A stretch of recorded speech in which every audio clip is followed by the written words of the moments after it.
GD Vegas Fulcher, welcome back to another episode of Craic on the Coast, the podcast where we talk music, history, culture, and the stories that bind our Irish and Irish American community together, from the pubs and the parlors of the South Shore to stages and sessions around the world. I'm Mike Schilling and always joined by... I'm Greg Shanahan. As always, we're delighted you're spending some time with us. And today we're joined by a guest whose life has been shaped by music in the truest sense.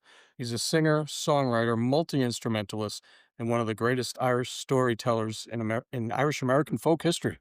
Our guest today is Eddie Dillon, a man with decades of songs, stories from the road, and a career that connects Irish tradition, American folk, and lived experience. Eddie, welcome to Craic on the Coast. Guys, I'm so delighted to be here. Thanks a million. Well, we're excited. We were having a discussion before we went on the air of the mutual connection, which would be Lorraine and Bridget over at Bridget's in Norton. Good friends to both, even longer to you. And they just could not have a higher regard and definitely said we needed to get you on to talk about just your story and your music. And we're excited for today. Well, the feeling is mutual about my regard for them because they are just lovely people and they've been very kind to me. And more importantly, I've shopped a lot at the store. Now, so I said for our listeners, let's start at the beginning because you've been around a long time, but every story has a beginning. When did you get started and when did you find music? Well, first I want to thank you for having me on the podcast because especially when you say the South Coast of Boston, because I grew up in Braintree. Okay. And my grandparents, all four of them, immigrated from Ireland to Quincy to work in the shipyard and in the quarries. Oh, great. From my neighborhood. Yeah. Yeah. And in fact, my great-grandfather on my father's mother's side brought his family over from Roscommon, and he and his wife worked at the Adams estate for the Adams family, not the one on TV. Yeah. The presidential. Yeah. So I have a lot of stories about the area, and I've been, indoctrinated as a kid about my Irish connections. Sure. That's fascinating. Yeah. Wow. Yeah. So when you came around, where were your grandparents at that point? Okay. The only living one was my father's mother. Okay. 'Cause, I was the last in the family. So my last grandfather died in 1948. I was born in 1950. So my grandmother, Nora Flanagan Dillon, was the one who really instilled into me the fact that you need to be very proud to be Irish. Mm-hmm. And our family would have get-togethers, and I had no clue what they were doing, but they were really carrying on a tradition here that they learned from their parents. And that is you get together with your family and you have a sing-song, you have some fun. If somebody mentions politics or religion, you have a fight. And that's what I grew up with. Sure. Well, that sounds very similar to my upbringing. I don't know about you, Greg. Yeah, I think we've all been there, especially the fighting part. Yeah. So, Eddie, tell us a little bit about your influences, especially on your early music career. Well, I started playing guitar when I was 12, so that was 1962. And I didn't know it then, but watching the Ed Sullivan Show, this band came on called the Clancy Brothers. And my parents were so thrilled that they were bringing Irish ballads to the American audience. And they ended up being on the Ed Sullivan Show 4 times. The Beatles were on 3 times. So in other words, the Irish beat the English in that regard. But so that was just the beginning of my acquaintanceship with the Clancy Brothers, seeing them on TV. But with our family, when they would have their sing-songs, the end of the night would end up with a song that my grandfather had written in 1917. and it goes like this. Don't be ashamed of the shamrock green your country never denied. No other flower is half as sweet. I'll cherish her till I die. For I love the old flag with its harp of gold. There's no stain on Erin's brow. Though some have denied her in days gone by, they're proud to be Irish now. And that would be the Saturday night, the end of the night when my grandmother sang that song. It would be, okay, it's time to go home, everybody. But he wrote that in 1917. In fact, he won a songwriting contest in Quincy Square in 1917. Oh, that's fascinating. Yeah, Wow. with that song. Yeah, Isn't that interesting? yeah. Yeah. So from there, I was a child of the 60s and, of course, was involved in folk music and started writing songs before I even started playing guitar. And I was playing around all the folk clubs around Boston, and we had a was starting to get well known when the end of the '60s, folk music just died around Boston. It just almost disappeared, except for the Club 47 Passemes in Cambridge. And at the same time, a friend of mine was very interested in Irish music, and the Clancy Brothers introduced me to some of the music, and the two of us started a duo playing in Irish bars. And right at that same time, the Irish bars took off around the area. There was a place called the Harp and Bard, Oh, yeah. Okay. yeah, in Norwood, and there was actually three of them. One with Weymouth for a while. Yep. And so I was playing at the Harp and Bard on Tuesdays and Mondays. And then in 1974, I was playing 3 nights a week in Cambridge at a German restaurant singing Irish music. Right. True. And I was playing there 3 nights a week. And so my career basically wrapped itself around playing bars to an Irish music. And but over the years, I founded a band called the Shenanigans in 1979, and we did very, very well for ourselves. We were playing at a bunch of festivals, playing down at Noel Henry's place. Oh, yeah. Yeah, and and we did very well. And then I left that band, went on to just do some solo stuff, worked with a friend of mine by the name of Alfie O'Shea. Oh. Then I was playing with a Celtic rock band called the Aliens, and that was very exciting music, and 6-piece Celtic rock, and we were selling out shows in Boston on Monday nights. I mean, we were doing very well. That's before the Dropkick Murphys. I swear to God, they stole our idea. So, was there a particular moment then in your career when it shifted from, something you were doing as a hobby or in your spare time to something that more serious and more permanent? Well, I had a number of careers in my life, and after college, I was in social work Oh, and wow. still playing music on the weekends, every weekend. And I had a particularly bad episode in social work. I'd been in it for about 5 years and decided that this really wasn't for me. And this was in 1978, 79, and I happened to be on a case, and this is a true story. Happened to be on a case on the Cape. I'm driving down 28, and I see a little sign on the side. It says, "New Irish Pub opening tonight." And that was Noel Henry's Irish Village. It Oh, was wow. opening up, and I said, I'm driving by, and I went, yep, that's where I'm going tonight. So I did my social work stuff, turned around, came back, sat down, got myself a pint, and there was one fellow up there singing away. It was like a Wednesday or a Thursday or something. And he was taking a break, and he says, there's probably maybe 10 people in the room. And he said, now, does anybody want to come up and sing a few songs? I'd love to have. So, of course, raised my hand, so shy, got up there, sang for 20, 30 minutes. And it was Noel Henry who was doing the singing. And he came up to me right away. He goes, what are you doing this summer? And I said, I don't know. He said, well, you can play here. I'll give you like 3 or 4 nights a week, and you can play here for the summer. So I'm driving home, and I went, well, I have enough work to get me through the summer. That's it. I'm handing in my resignation tomorrow. and I did, That's great. and I never looked back. That's absolutely amazing. Yeah. Oh, Wow. yeah. Yeah. Yeah. So you were saying that you were writing songs well before you even learned to play the guitar. Yeah. I mean, what was your, obviously folk music and the Clancy's bringing Irish folk music over was like a huge boom and that created like a revival in that. But was there specific inspirations for you to be a songwriter, not just play music? Um, I'm a creative person, period.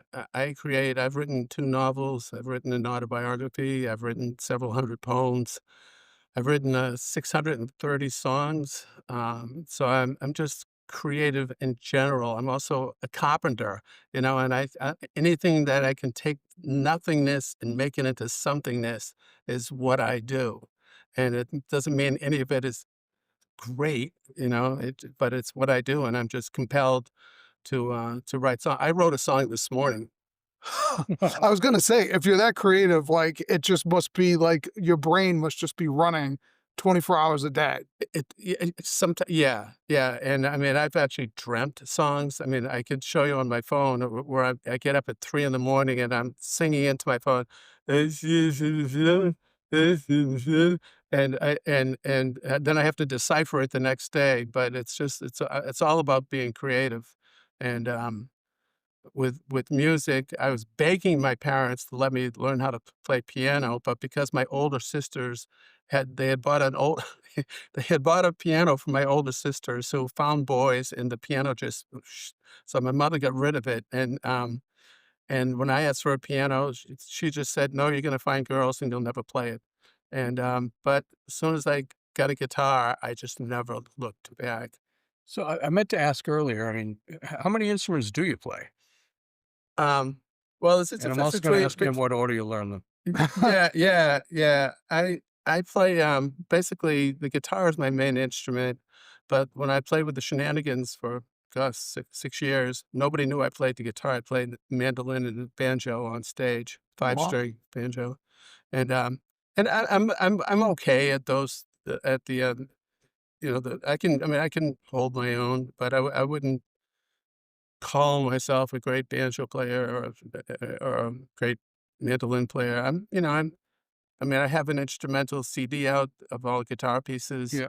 um, and I have friends that are like a million times better than me, but I have one thing that my really accomplished friends recognize is I have my own style of playing Mm. that is, it's a real hybrid style of picking, and some people enjoy it, and I've been able to fool the rest of the people.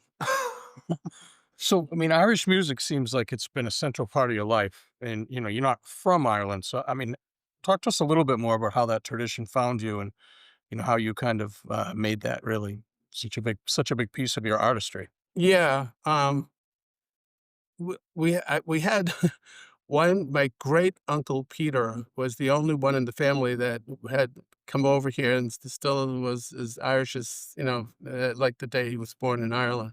So that wasn't too much of a part of my heritage, but as I grew more interested in Irish music, um, I started researching my family's heritage over in Ireland, where they were from and what part of the country they were from. And then because I was involved in Irish music, I would meet people from Ireland and became friends with quite a few of them. But I'm gonna tell you another story. You can tell I've kissed the Blarney Stone twice because I can tell a lot of stories. Okay. The So, first time I spent any significant time in Ireland was 1982. I was playing with the Shenanigans. We had most of the month of January off. And I said, "I'm gonna go to Ireland and I'm gonna do some research on music and just go over there for the crack," right?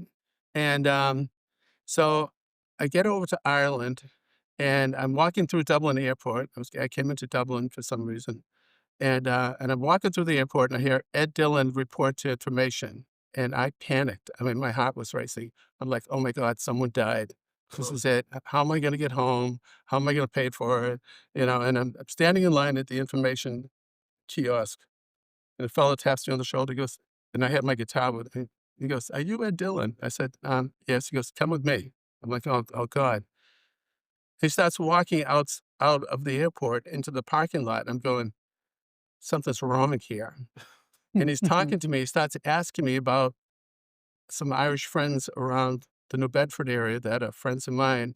And I realized that he was the brother-in-law of a very, very dear friend of mine. And I went, "Oh my God, this is that guy." He had a room waiting for me.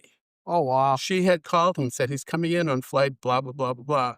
So we became instant friends, Roy Fitzgerald. And a couple of nights later, he says, "We're going out on a spree. We're going on a pub crawl with some friends of mine, and they know you're here and they want to meet you." I said, "Great." So that night we meet up with about 4 or 5 of his friends, and this is Dub, and we're going around Ref Farnham and a couple of other places, and we're at the third pub, and we're all sitting around the circular table, and one of his buddies says to my friend Roy, he says, "Roy, you said there was a Yank coming with you. Where's the Yank?" And Roy points to me and goes, "No way." No, blank, blank, hey, way, right? And so what I realized is that a lot of the attitudes that I had ingrained in me because of my family was still really similar, not by any means. I'm not an Irish person. I'm an American person. But some of the attitudes and some of the things you have in your family get passed along. So when I was over in Ireland, meanwhile, I've been over Ireland many other times, and I find I really don't have to think about anything different over there Mm. because it always flowed with me, and that was passed along from the humor and the stories in my family. And so learning the music and all the other things I've done was just very natural for me. Now, and I'm sure this would be interesting for a lot of our listeners, one of the things that is brought up in your biography, and it was one of the things that Lorraine pointed out, is is it the only American to ever tour with the Clancys? Yes. I think that in itself is just absolutely fascinating. I mean, you said you for someone who saw them come on the Ed Sullivan Show and then to eventually be playing with them on tour, I can't even wrap my head around just like that whole thing coming full circle for you. Oh my God. Yeah. No, it was, it all came about because Aoife Clancy had moved over here in the early 90s, and she and I were a duo for a couple of years. And she actually recorded some of my songs. And then she went off to play with Cherished Ladies. Hmm. And then in the, I don't know, I think it was 1996 or something like that. And I got a call from her, and she said that she and, I mean, her father and Patty and her brother Finbar were going to reform the Clancy Brothers. And would I be interested in doing one gig with them? I said, sure. So I had known Bobby and Finbar, of course, through Aoife, and I was pretty friendly with him, but I didn't know Pat. I mean, I had met Patty, but I didn't really know him. And so Patty was unavailable to do any rehearsing because he was coming over just before the gig was going to happen, this first gig. And um, so I showed up for this gig.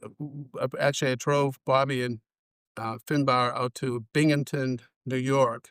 Oh, that's hilarious. My wife, I was just gonna say, born and raised in Binghamton, New York. Okay, so do you I know exactly what you're talking Yeah, have you about. ever been to that giant theater that they have? Yes. The back opens up? Yep. That's where we played. That was my first gig with the Clancy Brothers. Oh, wow. Okay. So I'm like nervous as anything. But on top of that, the opening acts for us were Cherished Ladies and, oh God, I can't think of the other guys, but they're like huge bands. And I'm playing with these two old guys, and this is just going to be, and I'm like sweating bullets, sweating bullets. And, and Solus. Oh, Solus. yes. Yeah. I mean, amazing Yeah. musicians. Absolutely top of the line musicians, and it's just basically Finbar and I with our guitars, Bobby with his banjo, and Patty just singing an occasional harmonica, and I'm going, "Okay, I hope this works." And, we get out on stage, and I'm all nervous, and they decided they're gonna start with the song "Jug of Punch." After listening to soloists, like, nail these amazing instrumentals, and the crowd frothing at the mouth, and we're gonna start with "One pleasant evening in the month of June," right? And I'm like, "Oh my god." And, so we get out there, and, like, I'm sweating now just thinking about this, right? And Patty gets into it, and you can hear the audience just simmer down, and the other thing is, you couldn't tell what the audience was. I couldn't tell how big, but you could just feel there were a lot of people out there, and he gets into the song and nails it, and the crowd basically went wild, and we did 2 or 3 other songs, and I started to relax. I'm getting goosebumps now just talking about this, sorry, guys. Oh, no. But, so and I'm still lost in the ozone in terms of where the crowd is, how big it is, and I didn't know this was gonna happen. This room has a wall that opens up in the back, and there's a hill there, and there's hundreds and hundreds of other people sitting out there. Now I can see the audience, and it's like it had to be a couple of thousand people. Wow. I mean, it was amazing, but that was my What year first was show. that? I think it's around 96, Oh, 97. I'll have to Yeah. ask my mother-in-law. There's Yeah. no way she doesn't know Yeah. when that concert happened. Okay, Yeah. that's amazing. Yeah. And yeah. So after that, after the end of that show, the lads looked at me, they said, "We have 7 other shows. Do you mind doing them with us?" So there I was. So when did that tour run from? Oh, I honestly don't remember, but we ended up, we did 3 or 4 tours together, and we traveled as far west as, Milwaukee, as far south as Palm Beach, Washington, DC, Annapolis, up to Maine, New Hampshire, played around, in New Bedford at the Zeitarian, Mm. played in Providence at the, Providence Performing Arts Center, down in New York for a bunch of gigs around New York, New Jersey, um, and that's just off the top of my head. Wow. Yeah. And then one of my favorite ones, and it wasn't a Clancy Brothers, it was in 2002. Patty had passed away in the late 90s. And in 2002, there was the Milwaukee Irish Festival had a Clancy family reunion show for the Milwaukee Irish Festival, Mhm. and I was part of that. Wow. And so I was on stage with Lane, Bobby, Finbar, Aoife, Liam's son Donald, Robbie O'Connell, and me. So that was an exciting show. They must really have had a lot of respect for you, the fact that they brought you on the tour, but then to be invited to go to Milwaukee for that must have been really something. It really touched me. Yeah. Yeah, Yeah. Did you feel like that first concert was a tryout or? totally. I was gonna say. Totally, totally. Well, they've had that experience with people before. One guy comes in, he gets along with 2 of the other guys, but not the 3rd guy. So that's the way they would do stuff like that. You never know what someone's got to do on a stage, and if they're gonna start gabbing away or something, you just never know. Mm. What an experience. I know, Yeah. right? So when you're doing, we'll get back to the songwriting because Greg will attest to this. Some of the best interviews we've done have been with musicians and songwriters. Mhm. I was just thinking that. Yeah. And a lot of it is kind of, we're fascinated with the amount of heart and research and that goes into being able to create and write a song. And so one question I would have for you is, I've listened to some of the music. I haven't listened to all of it. But when you've done songwriting, do you lean in towards more historical context, or is it just like a feeling and a vibe of American folk? or have there been times when you've been very specific about what you wanna write songs about? Or like you said, do they just pop up in your in Yeah, your head? yeah, yeah. Um, I'm kind of all over the place because, like, in my new CD that came out, I think did I send that to you? You sent me digital file, yeah, a Yeah, link. yeah, yeah. So there's a song on it, well, 2 songs in particular, Bridget Hart and Kilmaley. So Bridget Hart is, that's my mother's mother's maiden name, and, um, and it was written during COVID, and it struck me deeply because when I got my first shot, I was at Fenway, Mhm. and I'm driving home through Quincy on Route 3, and I'm thinking about my grandmother's over in Wollaston Cemetery. She had died in 1918. My mother was a month old. Oh, wow. And what really got me was what she would have done to get the darn shot and have a life with my mother that, now my mother grew up with her aunt, and my aunt was my grandma, and I loved her to pieces. But they never told me this story till I was 25. Wow. So, there's this person that we all missed, and she was a lovely person. Was it Spanish Flu? It's Spanish flu. Yeah, Yes. my wife, her great-grandmother, her parents immigrated here, and it was the same thing. She lost both of them during the Spanish Yep. flu when she was orphaned. Yes. Yeah. Yeah, yeah, it happened. I've had I've played the song quite a few times now, and it's nuts.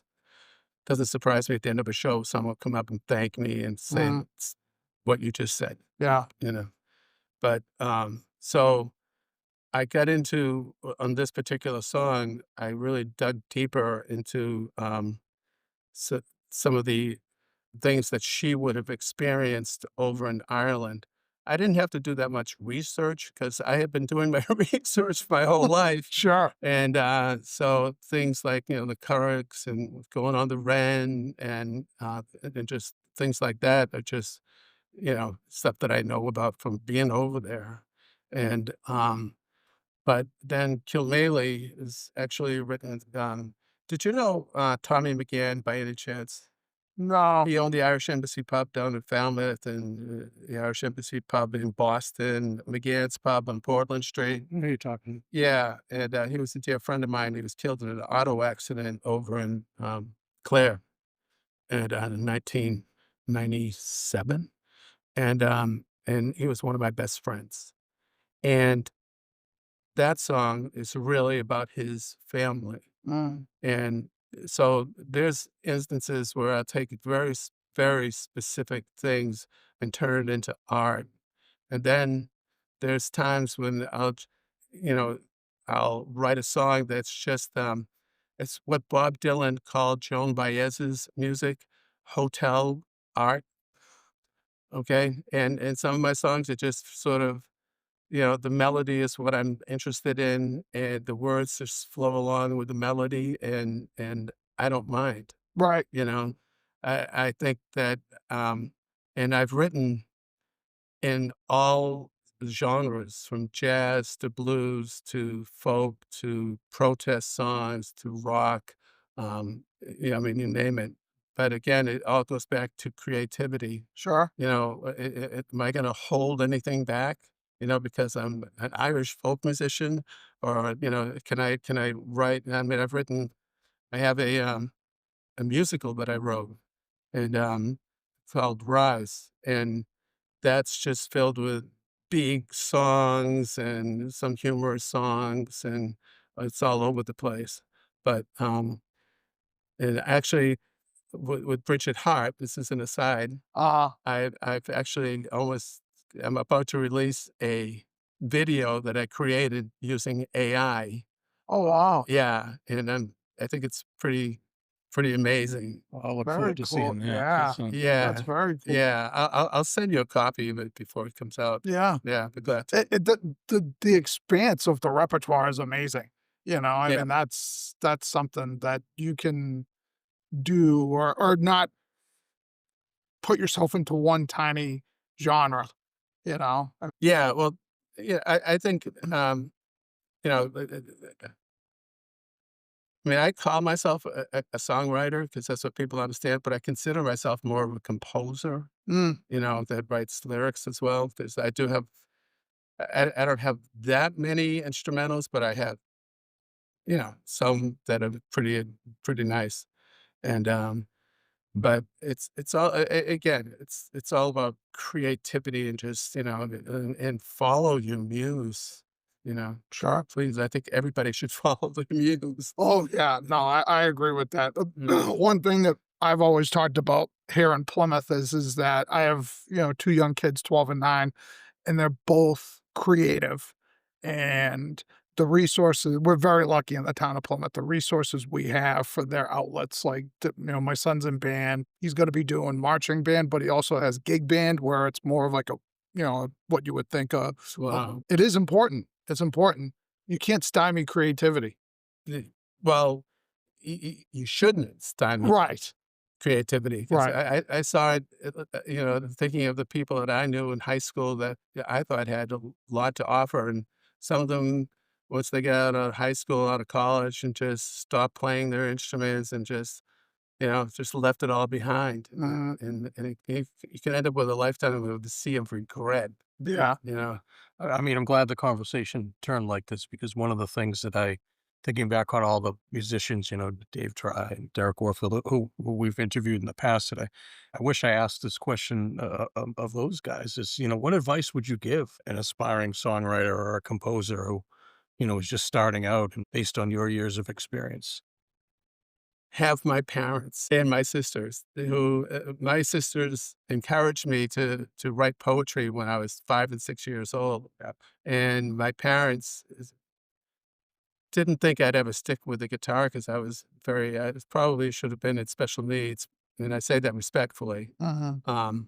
but because I should have. But, the, uh support they gave me once I started, they realized that, "Oh, this is something he really is gonna stick with," Right. was just amazing. They would, come to my shows and just, every family gathering, there'd be Uncle Eddie and his guitar, and it meant a lot to my family, meant a lot to me. But, I would also say that don't get in your kids' way. Let them follow their muse, and so, like, I have some dear friends that forced their kids to study music, and as soon as they got older, never went back to it. So they weren't enjoying it. Not everybody is gonna take up an instrument and stick with it and make it a life journey. But some are, I think everybody needs to be respected for what it is that speaks to them. And when it does, if you can help support it, then it's a wonderful thing.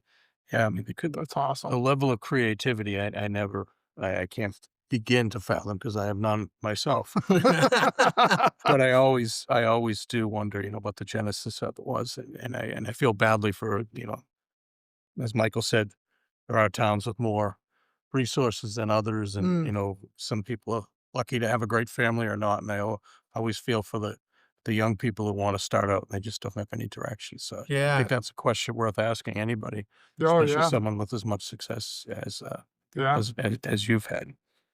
No, thank you. I have so much respect. Like we've been saying, we've recorded with several musicians, and really, what I have garnered from the interviews we've done is just the respect I have for the performers and the songwriters. Because especially in our culture, a lot of our history, and this is a way for a lot of cultures, but a lot of our history is dependent upon the stories and the songs that were Mhm. written.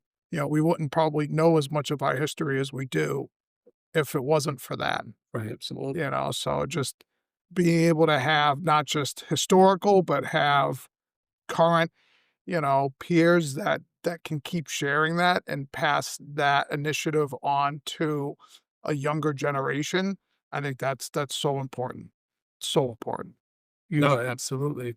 hugely important. I can't stop thinking about wouldn't it be great if one day we got all the musicians together Yeah. Like a Crack on the Coast all-star session. There you go. I'm there. You could do it right here at Hibernian Hall. We could definitely host it here.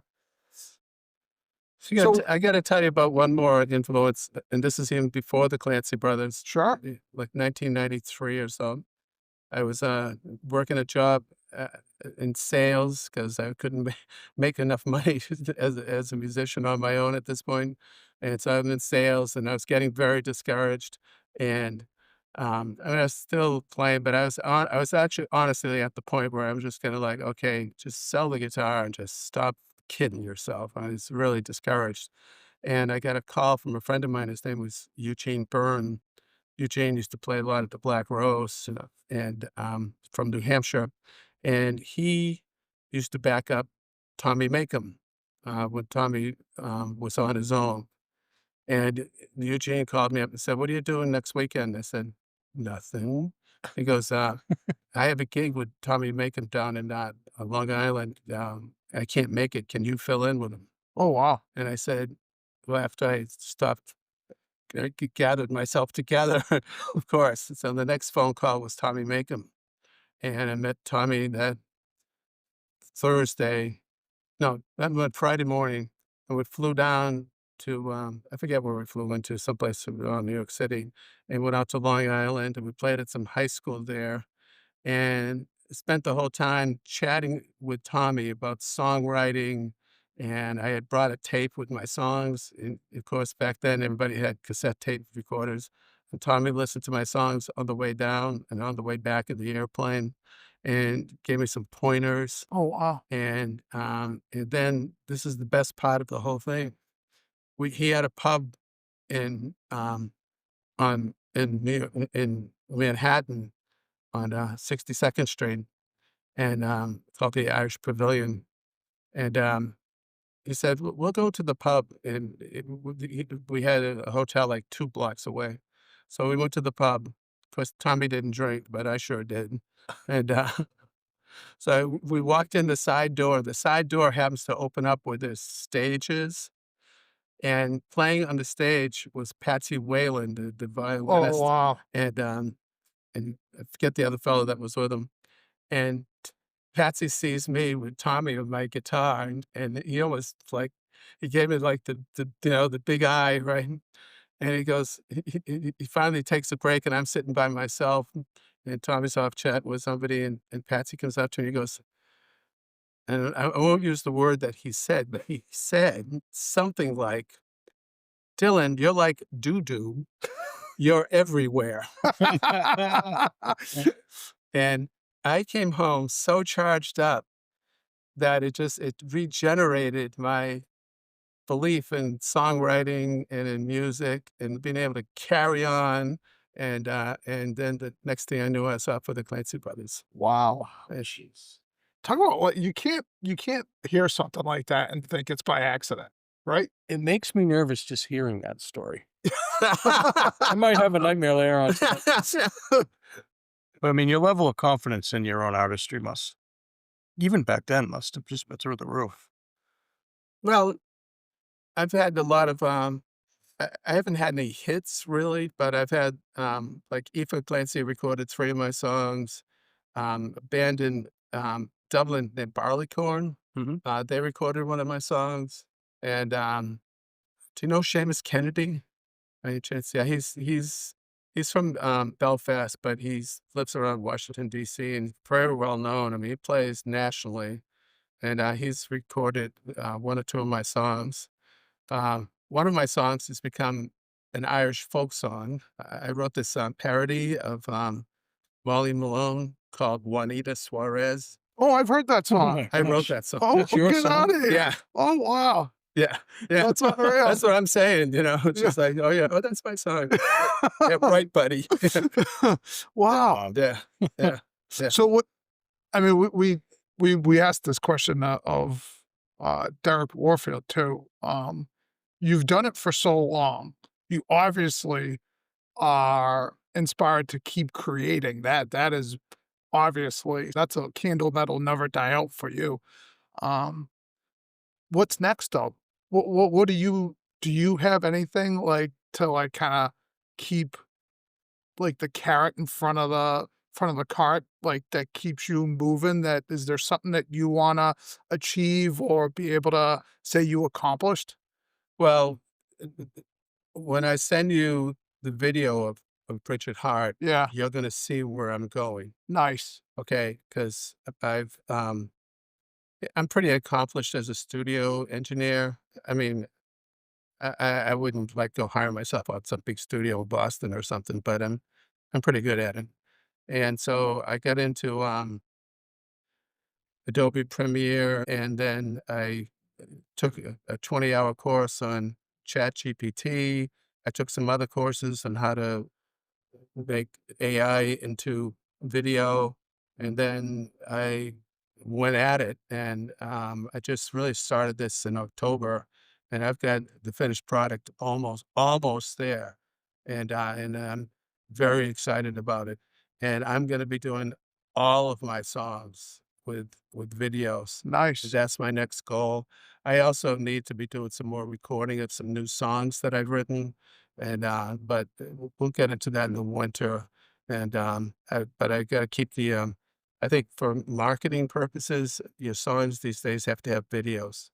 I could understand that. Yeah, Yeah, yeah, yeah, with the way everything's, like, so visual now with everything on yeah, people's phones yeah, and yeah. yeah. Getting ahead of that AI curve would be gigantic. Oh my god, yeah. Yeah. Trying to think of where I last then.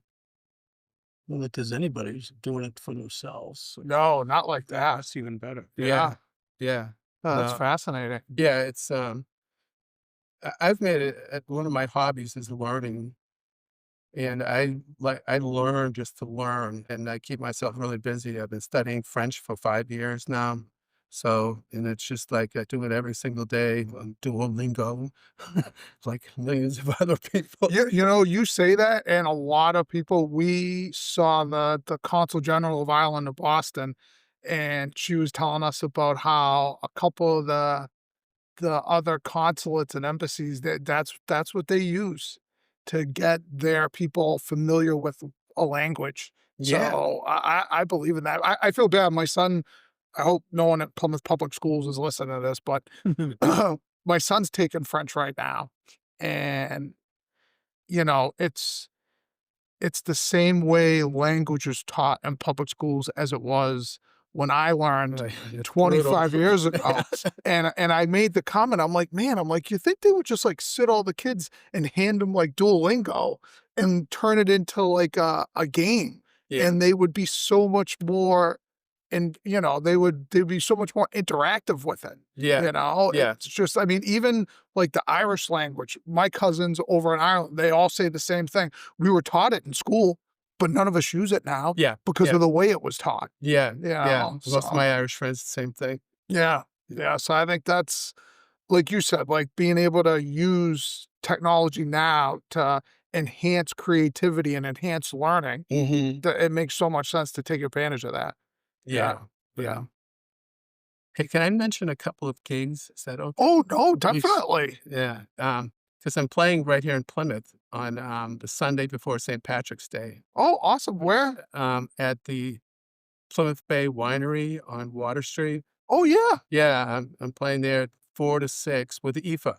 Okay. Aoife and I playing, and the night before, we're playing in a concert hall in Fairhaven, they call the Shepherd Center, and that's from 7 to 9 on the Saturday before St. Patrick's Day. So just a couple of things that I'm hoping our Plymouth friends, because I have some relatives that live here in Plymouth, so they better be there.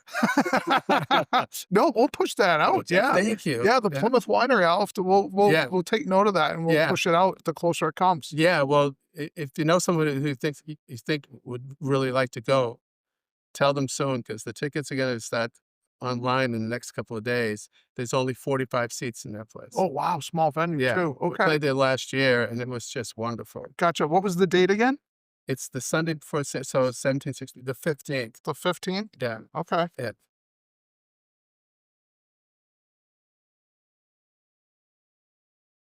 The silence is Greg and I writing down the details so we can make sure Felt that like we have felt like tickets. we were racing. Yeah. I mean, any chance you're gonna call me on stage or Oh, absolutely. you ready to say okay. Um, So one other thing I will take note of before we wrap things up is you brought your guitar. I did. Do you want to play a tune? We have not had that That's true. happen on the podcast yet. Well, let's see if I can open it up. Okay. All right. Keep talking. Okay. So, just in the interim, and so we don't forget, you'll be able to find all the information on Eddie Dillon's music, albums, and upcoming shows online, and we'll also have everything linked in the show notes. So make sure you check that out. And seeing as though we both wrote it down, we'll just remind everybody Eddie Dillon Oh yeah. Plymouth Winery on March 15th. Yeah, and we'll push that out on our social media as well. Buy your tickets now. Yeah. Yeah.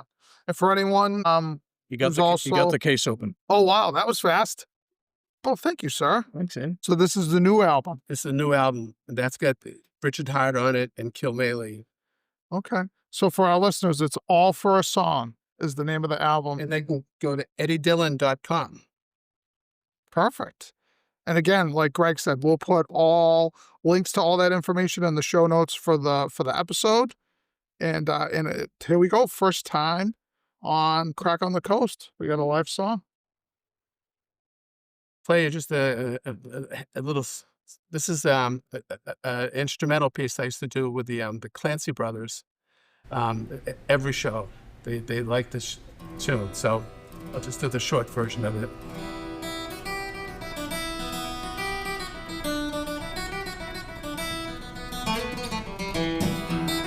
It screwed it up already.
Wow, that's amazing.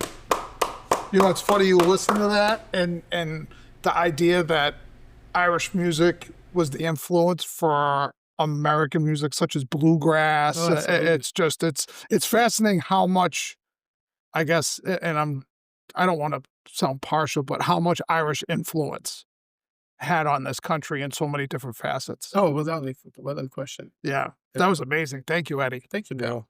Yeah. Wow. Should have got that on video. Well, you know, someday we'll be on video. We'll do we'll do AI like Eddie. Yeah. If we do AI, I'm going to make myself really handsome. Well, Eddie, I would just say that this has been an absolute pleasure. Thank you so much for coming on. Guys, thank you so much, and I'm delighted to be here. Yeah, we definitely will have you on. I love that idea of doing like a session and having a couple of the guys that we've had on. I mean, Declan Hooton, Stephen Lindsay, Dave Try, Eddie. Like you really could get a really good session going. Yeah, that's true. Steve Lindsay. Yeah. Wow, I'm speechless. Okay. Thank you. Thank you so Guys, much, Eddie. Thanks a million. So I guess that'll be it for this episode of Craic on the Coast. This will be releasing the week of Christmas. So I'll say Noach Honadiv, which is Merry Christmas. And if you're listening after Christmas, I don't know, does that make me the Ghost of Christmas Past? Maybe it does. I think it does. It sounds unlucky too. So let's just get the post up. Yeah. Thanks for tuning in. If you enjoyed the show, as always, don't forget to subscribe, leave us a review, share it with a friend. And if you've got a story to tell or a topic you'd love us to cover or a guest recommendation like Bridget and Lorraine had for us with Eddie, you can email us at craiconthecoast@gmail.com. That's CRAIC on the coast@gmail.com. And until next time. Till next time, Mike. Slán. Slán.